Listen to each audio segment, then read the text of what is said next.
제가 몇 년 전 세상에서 가장 비싼 자가용은 얼마인가 알아본 적이 있습니다. 한 4, 5년 정도 된 것 같은데요. 문득 시간이 5년 정도 지나고 나서 가장 비싼 자동차가 뭘까 궁금해졌습니다. 그래서 며칠 전 2011년 현재 가장 비싼 자동차가 뭔가 검색을 해봤더니 금년 통계는 없기 때문에 2011년입니다. 베스트 10, 전 세계에서 가장 비싼 자가용 베스트 10 나왔는데 다 소개해드릴 수는 없고 가장 비싼 세 대만 제가 소개해 드리려고 합니다. 3위는 페라리 250입니다. 특별한 이름이 있는데요. 테스타로사, 이게 빨갛다 이런 뜻이랍니다. 테스타로사 1957년형 스포츠카인데 177억입니다. 177억. 한 대 있으면 좋겠죠. 177억. 2등이 있습니다. 2등은 슈테판 포르쉐인데 전 세계 단 3대만 만들어졌습니다. 그런데 한 대는 어디 간지 지금 모르고 2대만 공식적으로 어디 있는지 추적이 가능한데 360억 한 대가 그렇습니다. 1등은 저도 처음 들어보는 이 차 이름인데요. 발음도 어렵습니다. 부가티 577C라고 하는데 이것도 단 3대만 만들어졌습니다. 그런데 한 대는 파손이 돼가지고 존재하지 않고 2대만 생존해 계시답니다. 한 대가 얼마 전 작년 말에 어떤 부호가 중동의 부호가 샀다고 합니다. 481억. 놀랍죠? 차 한 대 가격이 100억이 넘는 데가 여러 대가 있고 넘버 3를 보니까 177억, 360억, 480억 이렇게 됩니다. 이 480억이 제게 있으면 쓸 데 많은데 이 부자는 차 사는데 썼다니까 참 안타깝네요. 그죠? 이 베스트 10 안에 든 차들의 특징이 있습니다. 특징은 두 가지가 있는데요. 한 가지는 한정판이라는 겁니다. 더 이상 대량 생산하지 않기 때문에 가치가 시간이 지날수록 상승을 하는 거죠. 특별히 1, 2, 3, 베스트 1, 2, 3가 다 한정판이라는 것, 이 특징이 있습니다. 희소성 때문에 그렇겠죠. 그냥 우연찮게 이 기사를 보면서 그래, 목회도 희소성 가치가 있어야 돼, 이런 생각도 하고 그랬는데 여러분 인생도 늘 창조적이면 좋겠고 늘 주님 앞에 말씀 앞에 질문을 던지면서 새로운 가치들을 찾아내는 이런 은혜가 있으면 좋겠다 하는 생각을 했습니다. 또 하나의 특징이 있는데 그것은 아무리 비싸도 기름이 없으면 움직이지 않는다는 거. 물론 이 차를 사시는 분들이 타고 다니려고 샀는지는 잘 모르겠습니다. 이걸 타고 다니다가 받으면 큰일 나는데, 그렇죠? 아마 전시용 그리고 가끔 어떤 특별한 때만 타기 위해서 구입했다고 생각합니다. 아무리 좋은 재질을 가지고 아무리 좋은 엔진을 부착해 놓고 아무리 좋은 외형과 또 색컬러와 또 디자인을 가지고 있다 할지라도 기름이 없으면 움직이지 않는 겁니다. 무용지물이죠. 우리는 지난 몇 주간 영적 전쟁을 위한 전신갑주에 대해 살펴보았습니다. 이것저것 많이 붙이자고 제가 말씀을 드렸죠. 방패도 들고 검도 들고 막 하자고 말씀을 드렸죠. 그러나 아무리 그것을 잘 갖춰 놓는다 할지라도 그것을 활용할 수 있는 힘이 없으면 무용지물입니다. 오히려 그것이 인생의 장애물이 될 수도 있지 않겠나 생각합니다. 지난 몇 주간 묻지마 살인에 대한 이야기 참 많았습니다. 그 기사를 보면서 남의 일 같지 않다. 또 성폭행과 관련된 얘기를 들으면 딸 셋을 둔 아빠 입장에서는 정말 너무 어떻게 키울까에 대한 고민도 참 많고 그렇습니다. 그런데 이 묻지마 살인 기사를 보면서 옛날에 떠올랐습니다. 옛날에 묻지마 살인이 일본에 참 많았거든요. 근데 그 당시 뉴스와 기사를 저는 선명하게 기억합니다. 일본이 저렇게 묻지마 살인이 많은 이유는 하나님을 섬기지 않기 때문이다. 이렇게 얘기하는 사람도 있었고 그들이 일본 사람들은 한 반쯤 미친 사람들이다. 뭔가 이렇게 중독이 잘 되기 때문에 정신세계가 이렇게 안 좋기 때문에 저런 일이 일어난다. 우리나라에는 그런 일이 없다. 이런 기사를 본 게 그렇게 오래 지나지 않은 것 같습니다. 그런데 지금 우리나라에서 그런 일들이 일어나고 있는 것을 보면 지난 수년간 또는 수십 년간 우리 한국 사회가 하드웨어는 잘 갖춰 놓은 것 같습니다. 이것저것 시스템이나 민주화적인 측면에서나 많이 좋아졌다고 할 수 있겠죠. 하지만 그 하드웨어를 가지고는 뭔가 승부를 낼 수가 없다는 것이죠. 그 하드웨어를 움직일 수 있고 그것을 선하게 쓸 수 있는 소프트웨어가 있어야 하는데 오늘 본문은 그것을 이야기합니다. 영적 전신갑주를 입었으나 그것을 제대로 활용하기 위해서는 기름칠이 필요하고 또 동력이 필요한데 그 동력은 기도라는 것이죠. 아무리 우리가 외형적인 것을 잘 갖추고 영적 준비를 잘 했다 하더라도 기도에 있어서 실패하면 그냥 외형만 갖추었을 뿐 영향력이 없다는 것입니다. 그래서 사도 바울이 영적 전쟁과 관련된 교훈을 마무리하면서 기도를 강조하는 이유가 여기에 있습니다. 우리의 삶을 같이 좀 돌아보면 좋겠습니다. 외형은 잘 갖춰져 있고 뭔가 싸울 준비가 잘 되어 있는 것 같은데 알고 보면 동력이 없는 거예요. 그렇기 때문에 무용지물이고 어찌 보면 신앙이라는 것이 장애물이 되지 않는가 좀 진지하게 돌아봐야 합니다. 사도 바울이 18절에 모든 기도와 간구를 하되 그렇게 얘기합니다. 기도하라고만 얘기하면 될 텐데 간구란 단어를 굳이 쓴 이유가 있겠죠. 문학적인 기법이라고 할 수 있겠습니다. 같은 것을 다르게 표현해서 강조하는 기법일 수도 있고 실제로 다른 의미를 가지고 있을 수도 있습니다. 이 앞부분에 나오는 기도라는 단어는 저와 여러분이 생각하는 그런 일상적인 기도를 의미합니다. 그리고 간구라는 것은 뭔가 급한 일이 생긴 거예요. 그래서 갑자기 주님 앞에 나와서 눈물로 큰 소리로 간절히 구한다. 그래서 간구입니다. 굳이 나누면 이렇게 나눌 수 있고 통합적으로 같이 이해하셔도 되겠습니다. 중요한 것은 이 기도를 함에 있어서 어떤 태도를 가지고 기도하느냐. 본문에 강조되는 것이 세 가지 있습니다. 첫 번째가 항상, 두 번째가 깨어서, 세 번째가 성령 안에서입니다. 기도를 하고 간구를 하는데 항상 깨어서 성령 안에서 기도하라. 사도 바울이 그렇게 권면하는 것이죠. 기도를 많이 하는 사람의 특징이 있습니다. 기도를 많이 하는 사람의 특징. 보편적인 우리의 선입견이기도 하고 실제로 그러하기도 한데 한국 교회 또 한국 사회에서 기도를 많이 한다는 사람의 특징. 첫 번째, 새벽 기도를 빠지지 않습니다. 두 번째, 금요 기도회를 잘 나오시죠. 세 번째, 방언 기도를 하시고 가끔씩은 환상을 본다고 얘기하는 분들. 이런 분들을 우리는 저분은 기도 많이 한다 이렇게 생각을 하고 있고 그걸 인정을 합니다. 틀렸다라고 얘기할 수 없지만 저는 오늘 이 시간 우리의 이런 선입견이 교정되기를 바라고 그것은 사도 바울의 어떤 이 에베소서 기록한 목적이기도 합니다. 정말 기도 많이 하는 사람, 주님과 잘 소통하는 사람이 새벽 기도 나오고 금요 기도 나오고 방언으로 기도하고 가끔씩 환상을 보는 사람이라면 한국 교회 99% 이상은 기도를 잘 못하는 사람들이 되는 것이죠. 저는 이런 성경 해석에 동의할 수가 없습니다. 물론 새벽기도 나오시는 분들이 새벽기도 나오셔서 기도하니까 기도 훨씬 많이 하신 건 맞는 것 같습니다. 금요기도에 나오시는 분도 마찬가지입니다. 그런 분들이 기도를 많이 하지 않는다라는 말씀을 드리는 게 아니라 그런 기준을 가지고 기도를 많이 한다 적게 한다를 얘기하는 것은 성경적이지 않다는 것이죠. 사도 바울은 항상 기도하라.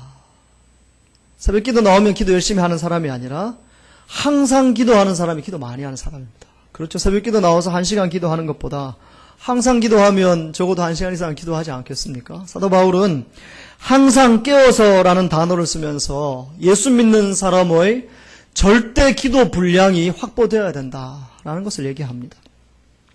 새벽 기도가 왜 시작되었느냐 다 알고 계시죠. 우리 한국 교회가 초기에 기독교 복음을 접하고 많은 믿음의 선배들이 새벽에 일어나서 기도를 하셨습니다. 그리고 새벽에 일어나 기도하시고 새벽에 밭으로 일하러, 논으로 일하러 가셨죠.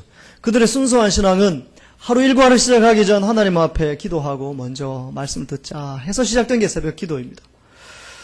그리고 예수님도 사실 새벽 기도도 하셨고 새벽에 많은 일도 하셨죠. 하지만 세월이 흘러서 우리가 지금 농경사회가 아니고 문화 자체가 많이 바뀌었습니다. 그 당시에는 새벽 문화였는데 지금은 밤문화가 된 것이죠. 그렇기 때문에 문화가 변천된 이 현실에서 우리가 새벽 기도만을 너무 강조하는 것은 무리가 있습니다. 이건 오해를 없이 들으시면 좋겠습니다. 새벽 기도를 없애자는 얘기도 아니고 새벽 기도를 해야만 신앙의 척도가 높다, 낮다를 그런 이야기하는 관점이 아니라 문화적인 측면에서 그렇습니다. 이미 우리는 그런 변화를 경험합니다. 예전엔 주일 저녁 예배가 있었죠.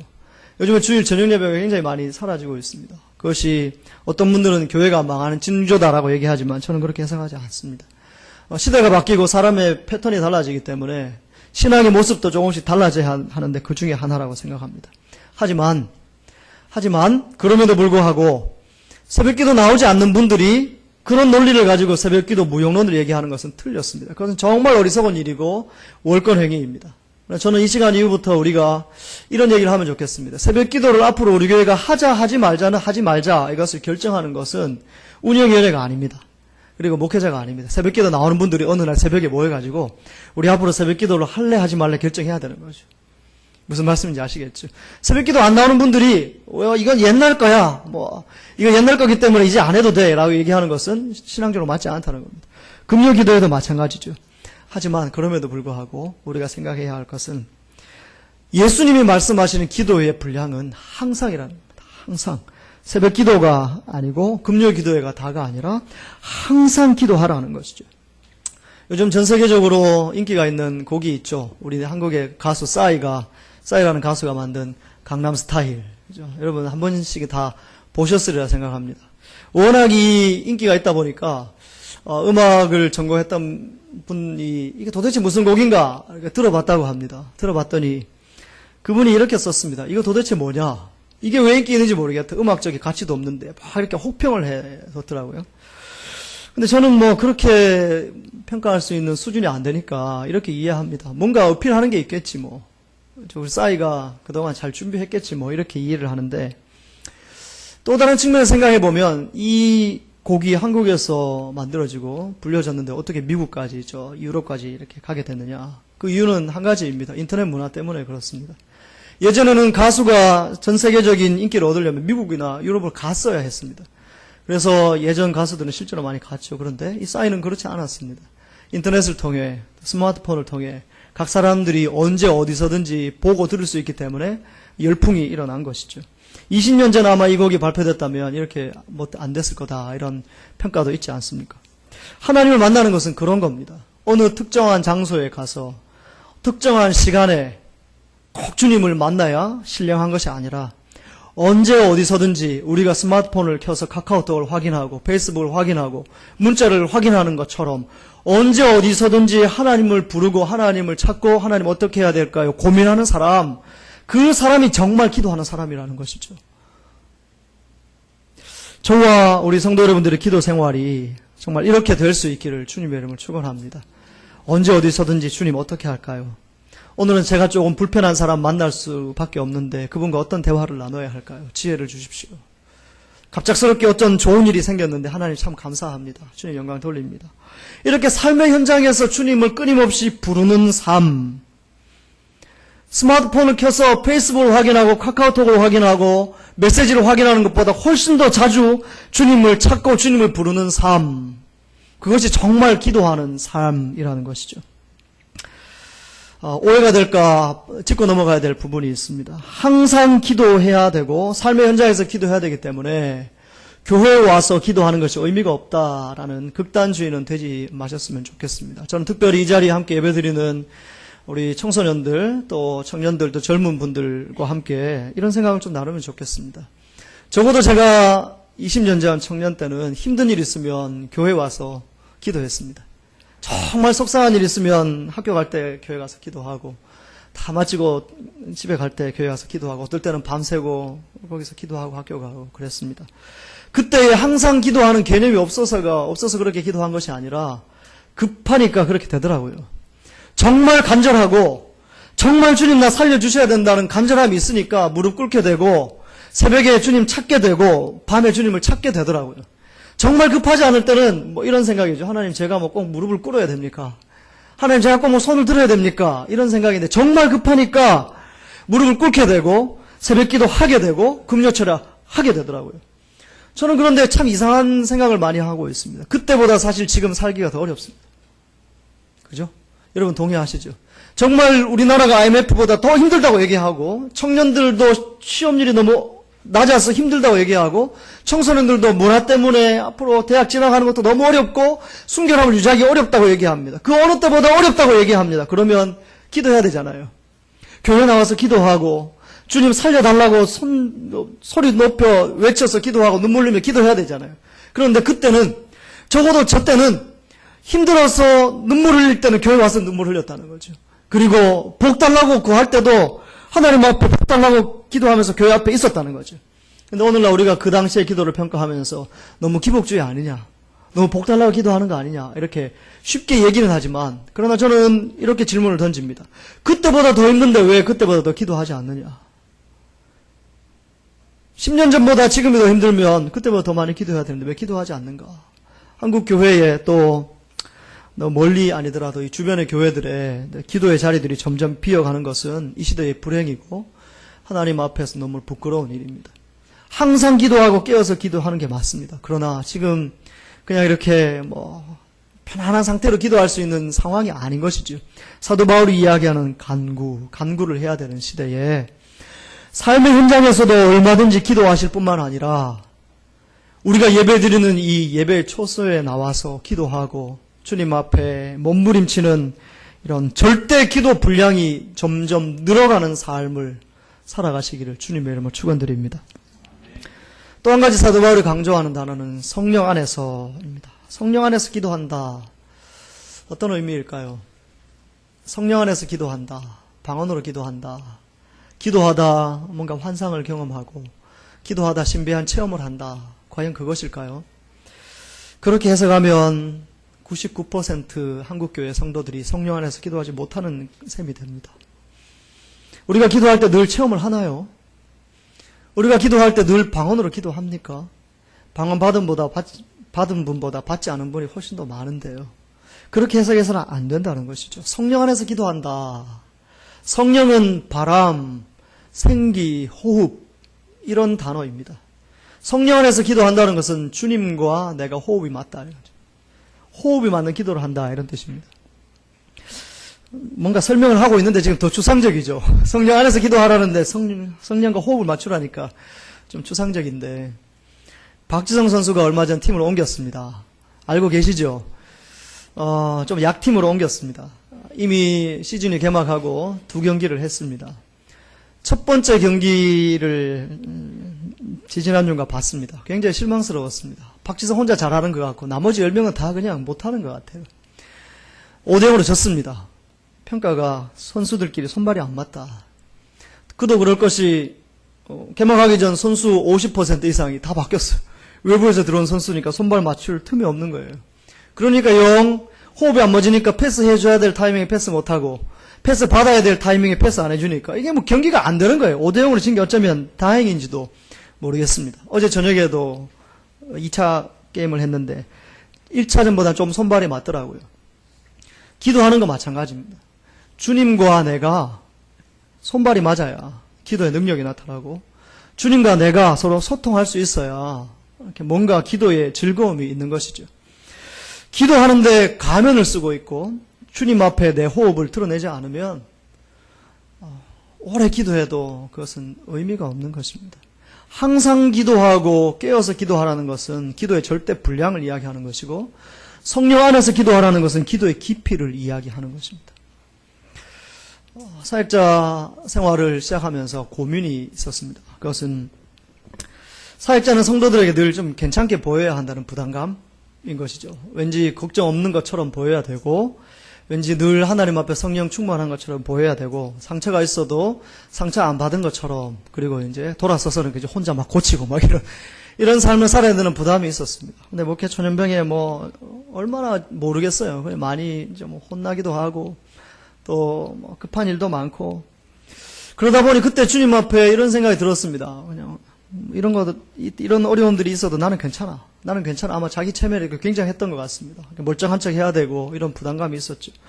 그러다 보니까 사역자로서 가면이 하나 둘 이렇게 생겨나는 거죠. 그래서 예전에 비하면 뭔가 안 좋은 일이 있어도 표정의 변화가 별로 없어지는 이유가 아마 그런 것 같습니다. 가면들이 잘 씌워지고 있기 때문에 그렇습니다. 그런데 이런 가면이 하나님과 만날 때도 하나둘 씌워지고 있었다는 걸 나중에 깨달았습니다. 하나님과 기도할 때도 하나님 저 힘들어요. 이렇게 힘든 거 왜 이 길을 걸어가게 하셨습니까? 이렇게 얘기해야 되는데 마치 괜찮은 것처럼 사명 주시니 감사합니다. 잘 감당할 수 있도록 도와주십시오. 이렇게만 기도한 거예요. 그러니 마음에 상처가 있고 아픔이 있는데 그걸 모른 채 지나간 거예요. 그러니 주님은 너무 제게는 형식적이었습니다. 사역자로서의 삶을 살 때도. 그런데 어느 날 정말 힘든 시기를 맞았습니다. 어떻게 해야 될지 알 수 없는 어느 시점에 주님 앞에 기도하는데 이런 생각이 들더라고요. 주님 앞에서는 적어도 가면을 벗어야 되지 않겠는가. 사람들 앞에서는 멀쩡한 척 하는 건 뭐 이해한다 치더라도 하나님 앞에서는 힘들었으면 힘들다고 얘기하는 게 솔직한 게 아닌가 이런 생각이 문득 들더라고요. 그래서 오래전 사역을 시작하면서부터 이렇게 복기를 쭉 하면서 하나님 제가 이때 정말 힘들었었는데 주님 앞에 힘들다고 얘기 못했네요. 이렇게 하나둘 이야기하기 시작했습니다. 그런데 놀라운 일이죠. 하나둘 제가 제 기억력을 더듬어서 이렇게 얘기하기 시작하는데 하나님은 제가 기억하지 못하는 것들까지 다 이렇게 보여주시더라고요. 그러면서 하나님 이때도 이렇게 힘들었네요. 사실 제가 딴 사람 보고 죽일 놈 살릴 놈 하면서 마음에 화가 났었는데 괜찮은 척하면 넘어갔네요.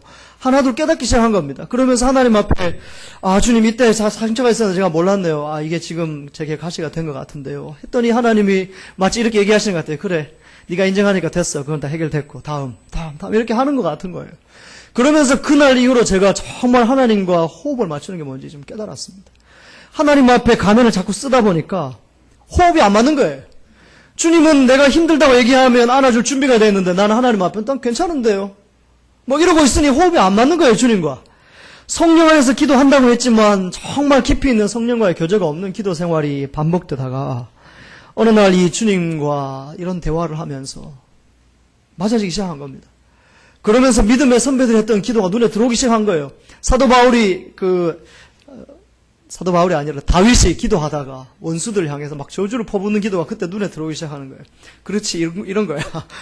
그때 감동이 되고 막 화가 나면 하나님 제가 저 목사 때문에 목회하기 힘들 것 같아요. 저 목사를 목회를 안 시키든지 저를 안 시키든지 막 이런 기도를 할 수 있게 됐습니다. 물론 사람 앞에는 얘기 못하죠.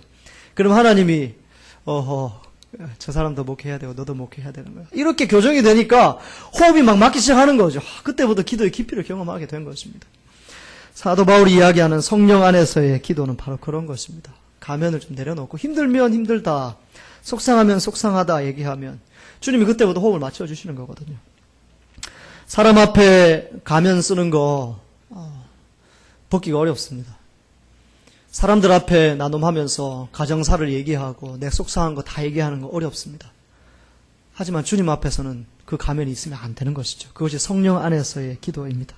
하나님 우리에게 말씀하십니다. 절대 기도 분량이 확보된 기도 생활, 그리고 절대 깊이 있는 기도 생활을 해야 진짜 기도 생활을 하는 것이다. 기도 분량이 없는 사람이 기도 깊이를 얘기하는 것은 위선입니다. 기도 분량은 많으나 기도의 깊이가 없는 분들은 기도의 깊이에 대해서 심각하게 고민해야 합니다. 그것이 진짜 건강한 기도 생활이기 때문에 그렇습니다. 사도 바울은 또 한 가지 더 권면을 하는데요. 18절 뒷부분에 이렇게 얘기하죠. 여러 성도를 위하여 구하라. 너만을 위해서 기도하는 게 아니라 여러 성도를 위해 같이 기도하라는 것이죠. 우리는 인생을 살다 보면 이런 착각에 빠집니다. 나만 힘들다 지금. 내가 세상에 제일 어렵다. 내가 세상에서 제일 힘든 삶을 산다. 나보다 더 힘든 사람 없을 거야. 그런 생각을 하면서 삽니다. 그래서 우리가 유리병에 갇힌 삶을 산다. 이렇게 얘기를 하죠. 그러나 여러분 삶을 나눠보고 다른 사람을 위해 기도하다 보면 나만 힘든 게 아니구나 깨닫게 됩니다. 군대 PX병들이 자기가 군생활 제일 힘들게 했다고 생각한다잖아요. 웃기는 이야기죠. 정말 힘든 사람은 최전방에 있는 사람이나 특전사들이 힘들지 PX병이 왜 어렵겠습니까? 그러나 자기의 유리병 안에 갇혀있기 때문에 내가 제일 힘들다는 거예요. 그래서 탄력만 하거든요. PX병들이. 우리 인생이 그럴 수 있다는 얘기입니다. 다른 사람이 나보다 더 힘들 수 있고 내가 힘들지만 다른 사람 도울 수 있는 여력이 있음에도 갇혀있으니까 못하는 거거든요. 사도 바울이 얘기합니다. 그러니 남을 위해서 기도하라. 나보다 더 힘든 사람이 있고 나와 비슷한 사람이 있으니 그들 기도하라는 거죠. 인생의 문제 해결을 위해 기도하는 것이 아니라 그도 절대 기도의 분량을 확보하고 절대 기도의 깊이를 확보할 수 있도록 기도하라는 것이죠. 그리고 한 말씀 더 하게 됩니다. 19절에 나를 위하여 기도해달라 이렇게 얘기하죠. 나란 사도 바울입니다. 사역자를 위해 기도해달라는 것이죠. 종합하면 이렇습니다. 항상 깨어서 기도하라. 절대 기도 분량을 확보하라는 것이고, 성령 안에서 기도하라. 절대 기도의 깊이를 확보하라는 것이고, 여러 성도를 위하고 사역자를 위해 기도하라는 것은 기도의 넓이를 확보하라는 것입니다. 특별히 사역자를 위해 기도해달라 하면서 두 가지 부탁을 하죠. 첫 번째는 내게 말씀을 주시도록 기도해달라. 사도 바울이 성경을 누구보다 잘 안 사람입니다. 그런데 왜 기도하면서 내가 말씀 깨달을 수 있도록 기도해달라고 부탁을 했을까요? 그것은 지난주에 살펴본 대로 성령의 검, 내게 주신 하나님의 말씀이 날마다 내 뼛속 깊이 경험될 수 있도록 기도해달라는 것입니다. 그냥 형식적인 말씀을 사람들에게 정보로 전달하는 사역자가 아니라 내 뼛속 깊이 경험한 하나님의 말씀을 사람들에게 뼛속 깊이 전달할 수 있는 그런 사역자가 되게 해달라고 여러분 기도해 주십시오. 이렇게 부탁하는 것입니다.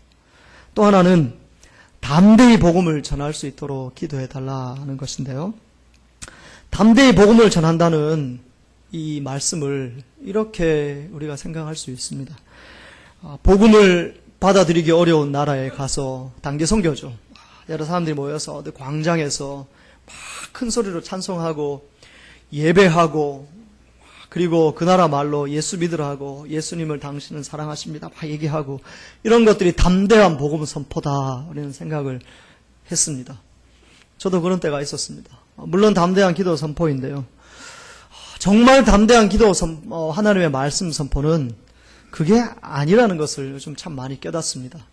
정말 담대한 말씀의 선포는 내 가장 가까이 있는 사람에게 내가 이것을 얘기해서 이 사람과 사이가 안 좋아질 수도 있다는 부담감을 가짐에도 불구하고 그거 이야기하는 거, 이게 진짜 담대한 겁니다.